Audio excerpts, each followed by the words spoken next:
천사의 아침 방문을 찾아오신 여러분을 환영합니다. 오늘도 아침 예배 말씀으로 믿음과 위로의 시간을 갖게 되길 바랍니다. 성도 여러분 안녕하세요. 오늘도 아침 예배에 찾아오신 성도님들을 진심으로 환영합니다. 오늘도 팔복의 마지막 복인 의를 위해 핍박받는 자에 대한 말씀입니다.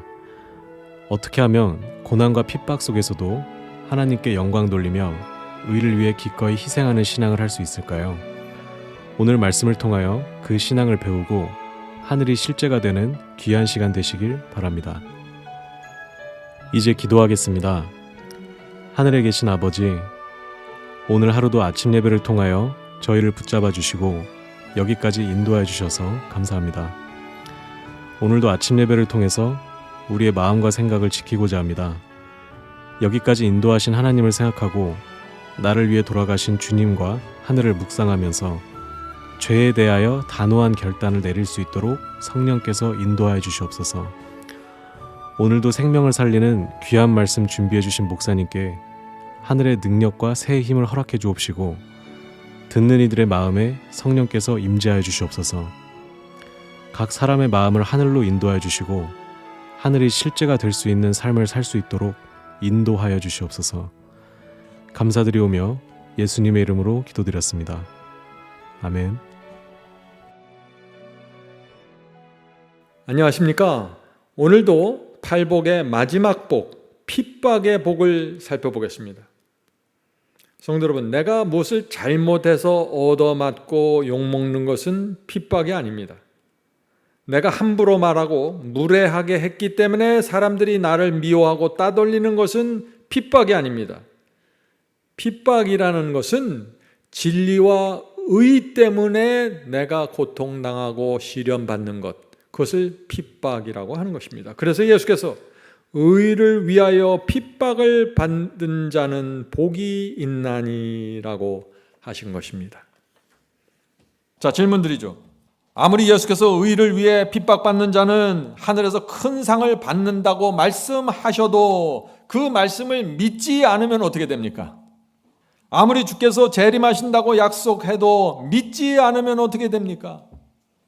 아무리 하늘 진주물을 들어갈 수 있다고 말씀하셔도 내가 믿지 않으면 어떻게 됩니까? 믿지 않으면 아무 소용이 없는 거예요.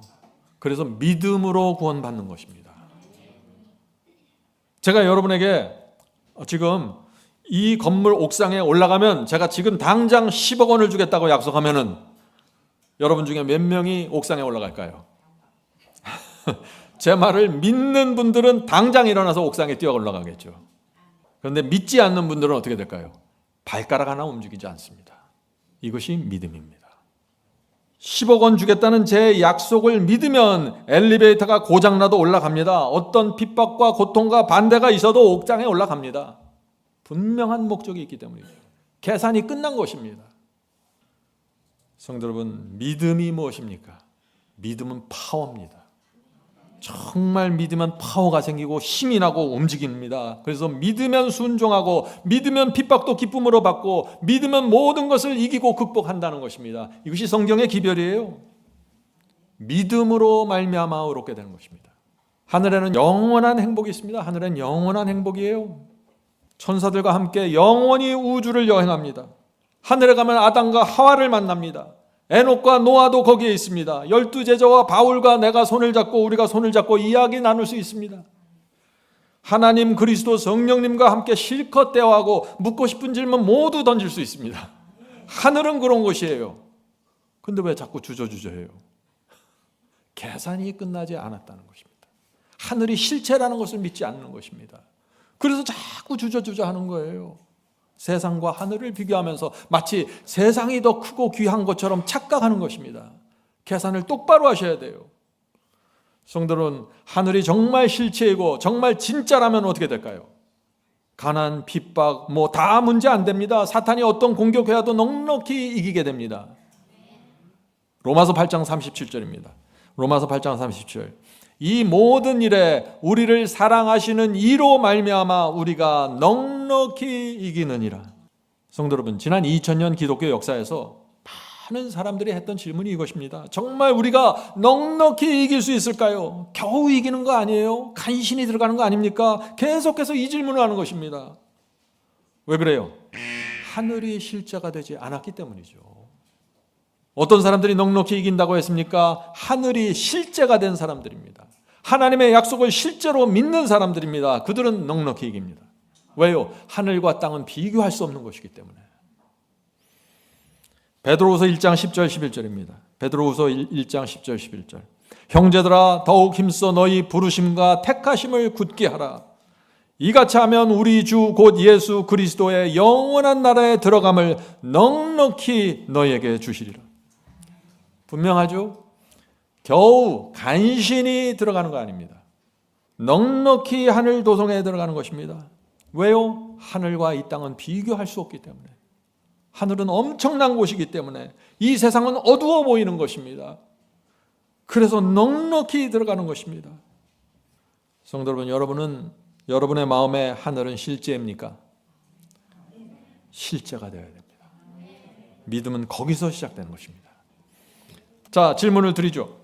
초대교회 성도들이 로마 황제의 핍박을 받고 사자와 맹수들에게 뜯겨서 죽어갈 때 주님께서 어떤 말씀으로 그들을 위로하셨을까요? 여러분도 생각해 보세요. 그들이 원형극장에 들어가고 그들이 화형대에 매달릴 때 얼마나 그 초대교회 성도들이 기도했을까요? 그때 주님께서 어떤 말씀으로 그들을 위로하셨을까요? 이 질문입니다. 주께서 이렇게 위로하셨을까요? 핍박이 세니 어쩔 수 없다. 너희는 다 연약한 피조물이야. 내가 다 이해한다. 로마 황제에게 굴복하고 살 길을 찾아. 이렇게 조언하셨을까요? 아니죠. 하나님과 사탄의 전쟁에서 그런 말은 있을 수가 없는 것입니다. 주님께서는 우리의 생명보다 우리를 하늘로 데려가는 것이 먼저입니다. 주님께서는 그래서 초대교회 성도들을 이렇게 붙잡아 주신 것입니다. 요한계시록 2장 10절에 그 말씀이 나오죠. 요한계시록 2장 10절입니다. 이게 초대교회 성도들에게 주신 말씀입니다. 네가 장차 받을 고난을 두려워 말라. 볼지어다 마귀가 장차 너희 가운데서 몇 사람을 옥에 던져 시험을 받게 하느니 네가 죽도록 충성하라. 그리하면 내가 생명의 면류관을 내게 주리라. 성도 여러분, 고통 속에서 죽어가는 성도들에게 주께서 주시는 말씀은 아주 단순합니다. 두려워 말라. 죽도록 충성해. 너희는 살려달라고 기도하고 피할 길을 열어달라고 간구하지만 죽기까지 충성해라. 하늘에서 받을 상을 바라보면서 믿음으로 전진해라. 모든 것은 그리스도와 그 하나님께서 책임진다. 너희가 내 말을 믿으면 죽어도 살겠고. 이것이에요. 내가 생명을 줄 거야. 두려워하지 말고 전진해라. 초대교회 성도들은 이 말씀을 믿었습니다. 그래서 수많은 순교자들이 나오는 상황에서 소아시아와 유럽과 아프리카로 복음이 전파되었던 것입니다. 마귀가 우는 사자처럼 돌아다녔지만 성도들을 막을 수 없었던 것입니다. 성도 여러분, 마지막 시대의 성도들은 핍박에 대한 약속을 붙잡아야 합니다. 의를 위하여 핍박받는 자는 복이 있나니 천국이 저희 것입니다. 핍박이 오고 사자가 입을 벌리고 돌아와도 천국에 대한 약속을 붙잡고 통과하라는 것입니다. 나를 인하여 너희를 욕하고 핍박으로 거짓으로 너희를 거스려 모든 악한 말을 할 때는 너희에게 복이 있나니 기뻐하고 즐거워하라.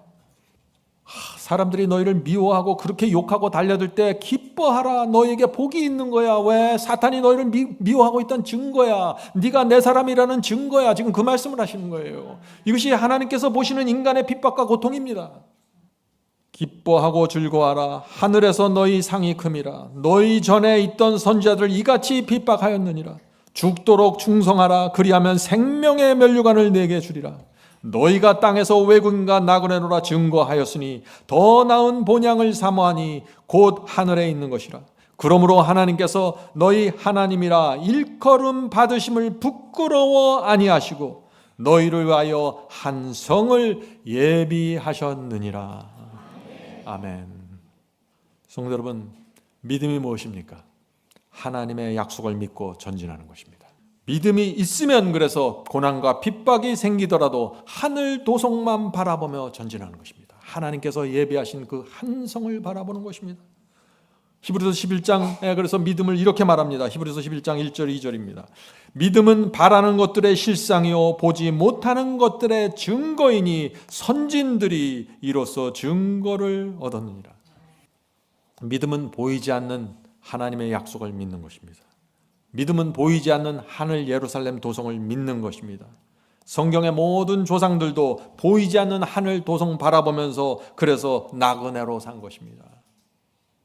하늘 도성 바라보니까 이 땅에 있는 것들이 다 의미가 없는 것입니다. 덧없는 것입니다. 그래서 하늘 도성만 계속해서 바라보는 나그네가 된 것입니다. 그래서 마태복음에 예수께서 이런 말씀을 하시는 것입니다. 마태복음 13장 44절 기뻐하여 돌아가서 자기의 소유를 다 팔아 그 밭을 사느니라. 성도 여러분, 하늘 도성이 우리 마음의 실체가 되면 내 인생 모든 것을 팔아서 하나도 아깝지 않게 다 팔아서 진리를 살 수 있는 것입니다. 하늘의 가치는 그런 것입니다. 참 성경에는 다 팔라, 다 사라, 다 바쳐라 이런 말 정말 저 같으면 못할 것 같아요. 근데 하나님께서는 주저없이 그냥 대책 없이 막 쏟아내는 거예요. 이런 말씀을 성경 속에. 왜 그래요? 자신이 있기 때문이에요. 비교해봐, 계산해봐. 너희들이 이익이야. 그 말씀을 하시는 거예요. 우리가 바보가 아니라면 하늘의 상을 놓칠 수 없겠죠. 빌립보서 4장 4절 주 안에서 항상 기뻐하라. 내가 다시 말하노니 기뻐하라. 어떻게 우리가 항상 기뻐할 수 있습니까? 하나님의 약속을 믿기 때문입니다. 하나님께서 결국에는 다 보상해 주시고 원수까지 철저하게 복수해 줄 것을 내가 믿기 때문에 하나님께 다 맡기고 기뻐할 수 있는 것입니다. 하나님 알아서 하세요. 저는 주께서 가라신 길을 갑니다. 믿음으로 의롭게 되는 것입니다. 하나님을 믿고 다 맡기면 의롭게 된다는 것입니다. 믿으면 순종하게 되고 믿으면 고통과 환난 속에서 기뻐하게 되고 믿으면 죄와 세상에 대하여 관심이 사라져버립니다. 왜요? 하늘이 실체가 되었기 때문에 그렇죠. 요한복음 17장 20절 예수께서 믿음을 이렇게 말합니다. 진실로 너희에게 이르노니 만일 너희에게 믿음이 겨자씨 한 알만큼 있어도 이 산을 명하여 여기서 저기로 옮겨지라 하면 옮겨질 것이요 또 너희가 못할 것이 없으리라. 이 믿음에 대한 엄청난 말씀이 여기 있습니다. 근데 믿음이 굉장히 커야 이것이 가능하나요? 아니요. 믿음이 겨자씨만큼이라도 있으면 이 모든 것이 가능해진다는 것입니다. 믿음은 엄청난 파워입니다. 믿음이 우리 속에 겨자씨만큼이라도 있으면 모든 것을 극복하는 파워가 나온다. 핍박도 이기고 영광으로 받아들이면서 기뻐할 수 있다는 것입니다. 믿음으로 가능하다는 것입니다. 성도 여러분, 믿음이 필요합니까? 믿음으로 하늘 도성을 바라보시고 믿음으로 하늘을 늘 바라보십시오. 거기서 생명이 올라오고 힘이 올라옵니다. 자, 오늘 많은 분들이 이런 질문을 합니다. 주님을 믿고 영접했는데 왜 자꾸 망설이고 갈팡질팡하게 될까요? 성경 말씀을 날마다 읽고 예배드리는데 왜 마음이 자꾸 흔들릴까요? 계산을 끝내지 않아서 그렇습니다. 예수께서는 이 갈팡질팡하는 문제에 대해서 놀라운 말씀을 주셨습니다. 전 젊은 시절에 누가복음 14장에 있는 이 말씀을 읽고서요, 제 신앙에 큰 세워짐을 느끼게 되었습니다. 자, 이 말씀을 꼭 여러분들 묵상하시길 바랍니다. 누가복음 14장 26절부터 33절입니다. 물은 내게 오는 자가 자기 부모와 처자와 형제와 자매와 더욱이 자기 목숨까지 미워하지 아니하면 능히 내 제자가 되지 못하고. 여기 예수께서 엄청난 말씀하시죠. 누구든지 자기 십자가를 지고 나를 따르지 않는 자는 능히 내 제자가 되지 못하리라. 무슨 뜻인가요? 주님의 제자가 되려면 반드시 십자가 져야 한다는 것이죠. 반드시 대가를 지불해야 된다는 것입니다. 그 대가가 뭐예요? 주님을 따르다가 부모와 형제에게 미움을 받을 수도 있고 목숨까지 잃어버릴 수 있다는 것입니다. 그 대가를 지불해야만 내 제자가 될 수 있다는 것입니다. 엄청난 대가가 지불된다. 그러니까 너희들 미리 계산해보고 잘 따져보고 내 제자가 되겠다는 말을 해. 이 말을 하는 것입니다. 자, 계속해서 28절 봅니다. 너희 중에 누가 망대를 세우고자 할진대 자기의 가진 것이 준공하기까지에 족할는지 먼저 앉아 그 비용을 계산하지 아니하겠느냐. 그렇게 아니하여 그 기초만 쌓고 능히 이루지 못하면 보는 자가 다 비웃어 이르되 이 사람이 공사를 시작하고 능히 이루지 못하였다 하리라. 무슨 뜻인지 아시겠죠? 지금 예수님은 쉽게 말해서 이런 말씀을 하시는 것입니다. 큰 집을 짓기 전에 먼저 비용이 얼마나 들어가는지 계산하고 공사를 시작해야 하지 않겠니? 공사 시작해 놓고 비용을 감당하지 못해서 중단하면 사람들에게 놀림받지. 우리 신앙도 마찬가지다. 먼저 꼼꼼히 따져보고 계산이 끝나면 나를 따라와라. 나를 따를 때 드는 그 비용과 대가를 계산해봐라. 그 계산을 끝내지 않고 나를 따르면 중간에서 자꾸 머뭇거리고 움찔움찔하고 포기하게 된다. 그렇게 되면 사탄과 악령들이 우리를 보면서 놀리지 않겠니? 그 말씀을 하시는 거예요. 성도 여러분, 계산을 끝내야 됩니다. 정말 이 길이 나에게 이익인지 손해인지 계산을 끝내야 되는 것입니다. 31절 보겠습니다. 또 어떤 임금이 다른 임금과 싸우러 갈 때 먼저 앉아 1만 명으로서 저 2만 명을 거느리고 오는 자를 대적할 수 있을까 헤아리지 않겠느냐. 만일 못할 터이면 그가 아직 멀리 있을 때 사신을 보내어 화친을 정할지니라. 이와 같이 너희 중에 누구든지 자기의 모든 소유를 버리지 아니하면 능히 내 제자가 되지 못하리라. 지금 예수께서 이런 말씀을 하시는 것입니다. 저기 2만 명이 쳐들어오는데 내가 가진 1만 명으로 저 원수를 이길 수 있겠니? 따져보라는 것입니다. 자신 없으면 미리 화친을 정하고 포기하라는 것입니다. 예수님의 결론이 무엇입니까? 그래서 결국 너희 중에 누구든지 자기의 모든 소유를 버리지 아니하면 능히 내 제자가 되지 못하리라. 계속해서 하나님께서는 모든 것 다 팔고 모든 것 다 바치라 계속해서 요구하는 것입니다. 성도 여러분, 모든 소유를 버리지 아니하면 이 말씀이 무슨 뜻이에요? 좋은 것 버리라는 얘기가 아니에요. 천국 가는 길에 방해되는 모든 것, 계획, 야망, 친구, 친척, 소유, 재물, 이 모든 것을 제단에 올려놓으라는 것입니다. 내 것은 하나도 없고 내가 믿는 주님께 다 드리라는 것입니다. 그분이 아름답고 선하신 뜻대로 움직이시도록 허락하시라는 것입니다. 이것이 주님의 제자가 되는 대가라. 성도 여러분, 단 한 사람도 적당히 제자가 될 수 없다는 것입니다. 왜요? 왜 그럴까요? 하나님과 사탄의 전쟁이기 때문에 그랬어요. 전쟁에는 중간이 없어요. 난 중간입니다. 중간 없어요. 이쪽 아니면 저쪽이에요. 하나님 편 아니면 사탄입니다. 그래서 예수께서 내 제자가 되려면 올인하라고, 나에게 올인해달라고 호소하시는 것입니다. 너들이 계속 스파이처럼 왔다 갔다 하면은 도대체 누구 편이냐? 그 얘기를 하시는 것이에요. 아침에 일어나서는 하나님 편에 섰다가 저녁에는 사탄 편에 가서 잠자요. 이래 갖고 되겠니 하는 거예요, 지금. 그것이 모든 소유를 버리지 아니하면 이렇게 표현하는 것입니다. 물론 억지로 버릴 수는 없습니다. 그래서 예수께서 버리기 전에 따져보고 계산해보라고 말하는 것입니다.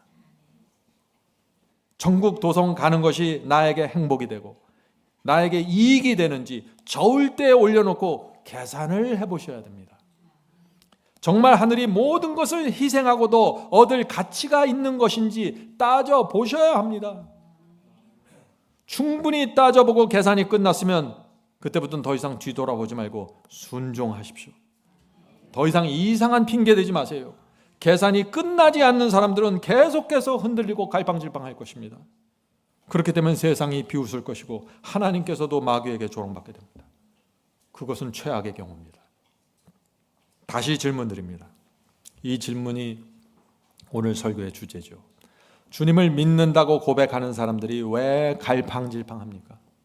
진리가 무엇인지 알면서 왜 순종하지 않습니까? 왜 뜨뜻미지근합니까? 계산을 끝내지 않은 상태에서 주님을 따르려고 하기 때문입니다. 그래서 자꾸 좁은 길 가다가 이렇게 가면 내가 손해보는 거 아니야? 이렇게 되면 내가 너무 희생이 큰 거 아니야? 자꾸 이렇게 생각이 많아지는 것이에요. 그래서 조금만 힘들면 어떻게 돼요? 정말 내가 이 길을 끝까지 갈 수 있을까? 하고 자꾸 뒤돌아보는 것이에요. 계산이 끝나지 않았습니다. 성도 여러분, 오늘 계산 끝내셔야 돼요. 정말 하늘이 존재하는지, 하늘은 정말 여러분이 모든 것을 희생하고라도 얻을 만한 가치가 있는지 계산해 보셔야 된다는 것입니다. 하나님을 믿고 순종하는 것이 내게 손해인지 나에게 엄청난 이익인지 나에게 엄청난 행복인지 나에게 불행인지 따져보라는 것입니다. 더 이상 머뭇거릴 이유가 없습니다. 계산은 단순합니다. 모든 것을 바쳐서 전진하시기 원하면 계산을 끝내라는 것입니다. 여러분이 이 결정을 해야만 여러분의 신앙이 놀라운 수준으로 올라가는 것입니다. 핍박 속에서 승리하는 신앙 말이죠. 마귀가 어처구니가 없어서 돌아갈 것입니다. 계산을 끝낸 사람들 앞에서는 말이죠. 예. 여러분들 스스로 질문해 보세요. 이 질문에 대답해 보세요. 하나님은 정말 존재합니까? 하나님께서 정말 우주를 창조하셨고 사람을 만드셨습니까? 진화론이 아니라 창조가 맞습니까? 진짜 영생이 있고 성경 말씀은 진짜입니까? 우리를 무덤에서 꺼내 주실 분은 하나님 한 분밖에 없습니까? 그러면 이 계산 끝내야죠. 우리를 죽음에서 무덤에서 꺼내줄 분이 하나님 한 분이라고 믿는데 왜 우왕좌왕해요? 더 이상 주판을 튕기지 마세요. 하나님의 말씀 앞에서 자꾸 주판을 튕기는 거예요. 내게 이익인가 손해인가. 하나님께 올인하십시오. 그리고 자유롭게 말씀대로 살아가십시오. 계속 질문하겠습니다. 다니엘서와 요한계시록의 예언이 정확하게 이루어졌고 앞으로도 정확하게 성취될 건가요? 그리스도께서 정말 재림하셔서 의인들을 부활시키고 영생을 주십니까? 정말 사탄은 존재하고 하나님과 사탄의 전쟁에서 하나님께서 최후의 승리자가 되십니까? 여러분이 예 그렇습니다. 나는 온 마음을 다해 이것을 믿습니다. 라고 대답하면은요 계산을 끝내야 된다는 것입니다. 대답은 이렇게 하고 계속 주판을 튀기지 마세요. 그러면 계속 갈팡질팡해요. 제가 오랫동안 전도라고 말씀을 전하면서 왜 그럴까 분명히 고백을 했는데 나중에 알고 보니까 계산을 안 끝냈더라고 이분이. 대답은 하고 돌아서서 주판을 계속 튕기는 거예요. 내가 손해가 될 텐데 이건 너무 길이 좁지 않아? 얼마까지 내가 희생해야 돼? 계속 이 생각을 하는 것입니다. 성도들 여러분이 이미 오랜 세월 동안 주님을 믿어왔습니다. 말씀과 성령의 인도로 여기까지 오셨어요. 이제 계산을 끝내시고 온 마음으로 주님을 따르십시오. 자유와 평강 속에서 이 모든 것이 여러분 자신에게 큰 유익이 될 것입니다. 단 하나도 손해보지 않을 것입니다.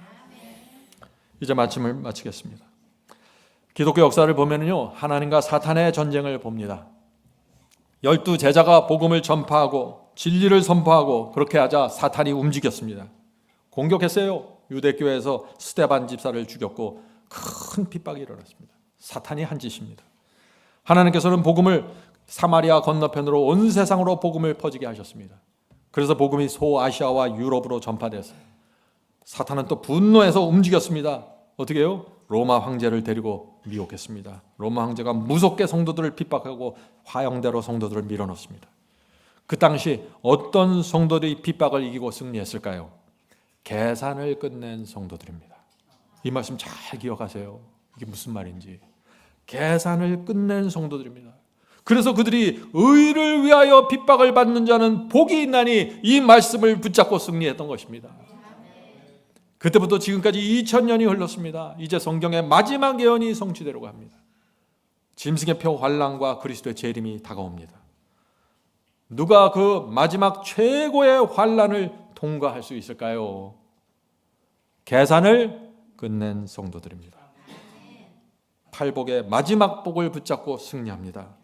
나를 인하여 너희를 욕하고 핍박하고 거짓으로 너희를 거스려 모든 악한 말을 할 때에는 너희에게 복이 있나니 기뻐하고 즐거워하라. 하늘에서 너희 상이 큼이라. 이 말씀이 마음에 들어가서 새겨진 성도들, 그들이 최후의 승리자가 될 것입니다. 성령께서 우리에게 팔복의 그 마지막 복을 풍성히 내려주시길 제가 간절히 바랍니다. 하늘에 계신 아버지, 저희가 오랫동안 빛과 어두움 사이에 있는 분명한 차이를 보지 못해서 혼돈했습니다. 주여, 이제 저희의 눈에 비늘을 벗겨주셔서 하늘의 실체를 보게 되었습니다.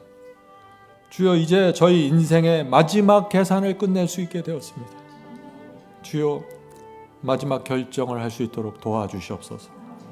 저희가 주님을 믿는 것이 단 하나의 손해와 희생도 아니라는 사실을 분명하게 보여주시옵소서. 이것은 너무나 위대한 영광이고 승리이고 영생이고 완전한 행복이라는 사실을 저희 마음에 새겨주시옵소서. 잊지 않게 해주시옵소서. 마귀는 이 세상의 영광과 쾌락을 우리 앞에 두고서 혼돈시킵니다. 그런데 하나님께서 말씀을 통해서, 계시를 통해서 하늘을 보여주셔서 감사합니다. 이제 저희가 하늘 가는 나그네로 살기 원합니다. 이 세상 모든 것이 덧없이 사라지고 하나님의 말씀과 하나님의 사랑과 하나님의 성품을 바라보면서 나가겠습니다. 인도해 주시옵소서. 매 순간순간마다 성령께서 저희 양심 속에서 말씀해 주셔서 이 길이 정론이 이 길로 가라고 가르쳐 주시옵소서. 하나님이 저희의 소망입니다. 하나님께서 계시지 않았다면 저희가 어떻게 할 뻔했습니까? 주여, 하나님께서 이 세상을 창조하시고 저희를 이 땅에 두셔서 참 어려운 세상이지만 하늘 속에서 소망과 희망을 바라보게 해주셔서 감사합니다. 주여, 이제 갈팡질팡하지 않겠습니다. 계산을 끝내고 주 앞에 나가겠습니다. 주여, 저희를 축복하시고 인도해 주시옵소서. 이 모든 말씀 예수 그리스도의 이름으로 간절히 기도드립니다. 아멘. 성도 여러분, 마지막 사명에서는 아침 예배 채널을 유튜브에서 별도로 운영하고 있습니다. 아침 예배 채널에서는 매일 새벽 4시에 예배 영상이 올려지고 있으며 특별히 아침 9시에 예배가 진행됩니다. 아침 9시 예배가 아침 예배 채널의 독특한 특징입니다. 원하시는 분들은 유튜브에서 아침 예배 채널을 별도로 구독 신청하여 주시면 저희와 함께 아침마다 예배 드릴 수 있습니다. 매일 아침마다 하나님의 말씀으로 저희 모두가 주 앞에 나와 예배 드리는 신앙으로 함께 나가게 되길 간절히 바랍니다. 감사합니다.